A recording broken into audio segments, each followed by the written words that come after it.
السلام علیکم ورحمۃ اللہ وبرکاتہ۔ خوش آمدید ہے آپ کے میرے اس ایپیسوڈ میں۔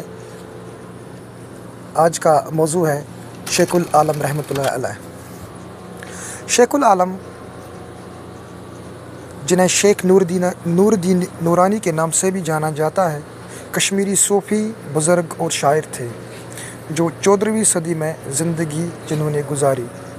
ان کی زندگی ایمان، روحانیت اور انسانیت سے محبت کی طاقت کا ایک خوبصورت نمونہ تھی۔ شیخ العالم رحمۃ اللہ علیہ کا جنم کشمیر کے گاؤں اونتی پورہ میں ایک معمولی خاندان میں ہوا تھا۔ ان میں بچپن سے ہی روحانیت کی طرف ایک خاص رجحان تھا۔ وہ اسلام کی تعلیمات سے خاص طور پر متاثر تھے اور صوفیانہ راستے یعنی محبت، روادادی اور بے خودی کو اپنی زندگی کا حصہ بنایا۔ علم کی پیاس انہیں مختلف علماء کرام اور صوفی بزرگان دین کے زیر تعلیم حاصل کی۔ شیخ العالم رحمۃ اللہ علیہ کی حکمت اور گہری روحانی بصیرت نے انہیں کشمیر کے لوگوں میں عزت و احترام دلا دیا۔ ان کی شاعری، جو شیخ کی غزلیں کے نام سے مشہور ہے، لوگوں کے دلوں تک پہنچی۔ کشمیری زبان میں لکھی گئی ان اشعار میں اللہ کی محبت، مساوات اور بندگی کے اہم پیغامات شامل تھے۔ ان کی شاعری سادگی مگر گہری فلسفیانہ تھی اور ہمیشہ اندرونی صفائی اور تمام مخلوق کے اطاعت کی اہمیت کو اجاگر کرتی تھی۔ شیخ العالم رحمۃ اللہ علیہ اپنی بڑھتی ہوئی شہرت کے باوجود ہمیشہ عاجز رہے۔ وہ اکثر سادہ لباس میں رہتے اور سادگی کی زندگی گزارتے تھے۔ وہ دن کا بیشتر حصہ غریبوں کی مدد میں گزارتے، لوگوں کو امن کے راستے پر چلنے کی ہدایت دیتے اور کشمیر کی مختلف برادریوں میں اتحاد کی تعلیم دیتے۔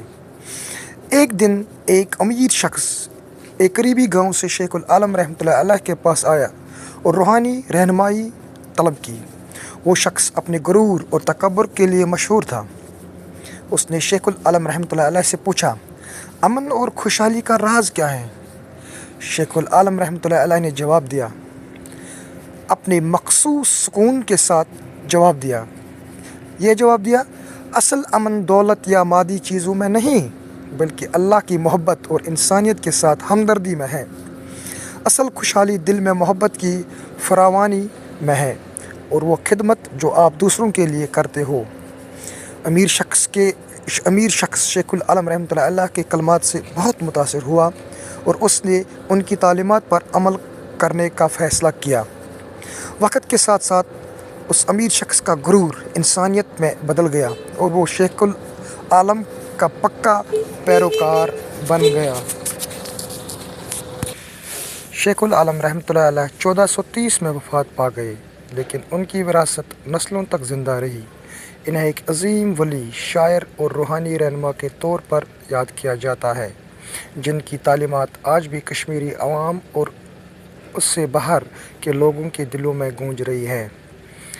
ان کی مکتبہ جو سری نگر میں واقع ہے، یعنی ان کی زیارت گاہ جو سری نگر میں واقع ہے، ہزاروں زائرین کے لیے ایک عبادت گاہ ہے، جو انہیں محبت، امن اور انسانیت کا ان کے ابدی پیغام یاد دلاتی ہے۔ آج کے اس ایپیسوڈ میں مجھے دیجیے اجازت، اور آخر پر میں ان سب سامعین کا شکریہ ادا کرنا چاہتا ہوں جو اس ویڈیو کو جنہوں